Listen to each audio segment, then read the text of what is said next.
আইসিসির চোখে চোখ রেখে বাংলাদেশ ক্রিকেট বোর্ডের যুগান্তকারী সাহসী চূড়ান্ত সিদ্ধান্ত। বিশ্বকাপ খেলতে ভারতে যাবে না বাংলাদেশ দল কোনোভাবেই। আইসিসির বোর্ড সভায় বাংলাদেশকে দেওয়া ২৪ ঘন্টার সময় পার না হতেই ক্রিকেটারদের সাথে আলোচনা করে ভারতে না যাওয়ার সিদ্ধান্ত নিয়েছে বাংলাদেশ ক্রিকেট। যে সিদ্ধান্তে উঠে এসেছে ভারতের দাদাগিরি আর চলবে না। বাংলাদেশকে চাপিয়ে দেওয়ার সিদ্ধান্ত কোনোভাবে মানতে নারাজ বিসিবি। আর তাই তো ক্রিকেটারদের নিরাপত্তার প্রশ্নে আপোষ করেনি বোর্ড। জানিয়ে দিয়েছে খেলবে না ২০২৬ সালের টি-20 বিশ্বকাপ। যদি খেলতেই হয় সেটা হবে শ্রীলঙ্কায়। বিশ্বকাপ খেলবে না কিংবা বয়কট করেছে এমন ঘটনা নতুন কিছু নয়। বিশ্বকাপ বয়কটের পিছনে আছে পুরানো ইতিহাস। যুগে যুগে অস্ট্রেলিয়া, ইংল্যান্ড, পাকিস্তান, ওয়েস্ট ইন্ডিজের মতো দলও বিশ্বকাপ বয়কট করেছে কিংবা খেলতে যায়নি। এমনকি খোদ ভারতও পাকিস্তান খেলতে যায়নি। তাহলে বাংলাদেশ কেন যাবে জীবনের ঝুঁকি নিয়ে? ২০১৫ সালের ঘটনা।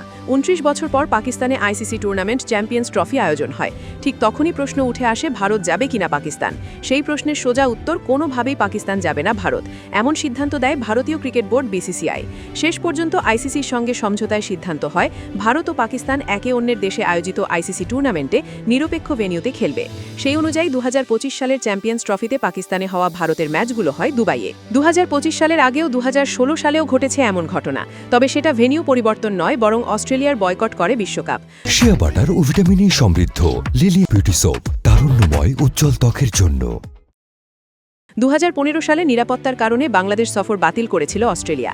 একই অবস্থান ধরে রেখে ২০১৬ সালে অনূর্ধ্ব-১৯ বিশ্বকাপে খেলতে বাংলাদেশে আসেনি অস্ট্রেলিয়া। অস্ট্রেলিয়ার জায়গায় খেলেছিল আয়ারল্যান্ড অনূর্ধ্ব-১৯ দল। ইতিহাসে ২০০৯ সালেও বিশ্বকাপের আগে এমন ঘটনা ঘটে। সে সময় বিশ্বকাপ থেকে নিজেদের সরিয়ে নেয় জিম্বাবুয়ে। জিম্বাবুয়ের সরকারের সঙ্গে ইংল্যান্ডের সম্পর্ক তখন তিক্ত। ইংল্যান্ডে আয়োজিত ২০০৯ টি-20 বিশ্বকাপে জিম্বাবুয়ের খেলোয়াড়দের ভিসা পাওয়া নিয়ে অনিশ্চয়তা তৈরি হয়। জিম্বাবুয়ের খেলোয়াড়দের ভিসা না দিলে বিশ্বকাপ ইংল্যান্ড থেকে অন্য কোথাও সরিয়ে নেওয়ার চিন্তাভাবনাও শুরু হয়েছিল। শেষ পর্যন্ত ২০০৮ সালের জুলাইয়ে জিম্বাবুয়ে ক্রিকেট খেলার বৃহত্তর স্বার্থে টুর্নামেন্ট থেকে সরে দাঁড়ানোর সিদ্ধান্ত নেয়। তাদের জায়গায় বাছাই পর্ব থেকে উঠে এসে স্কটল্যান্ড সুযোগ পায়। ২০০০ সালের আগে ১৯৯৬ ওয়ানডে বিশ্বকাপ খেলতে শ্রীলঙ্কা যায়নি অস্ট্রেলিয়া এবং ওয়েস্ট ইন্ডিজ নিরাপত্তা ইস্যুতে। ১৯৯৬ সালে বিশ্বকাপে সহস্বাগতিক শ্রীলঙ্কায় তখন গৃহযুদ্ধ চলছিল।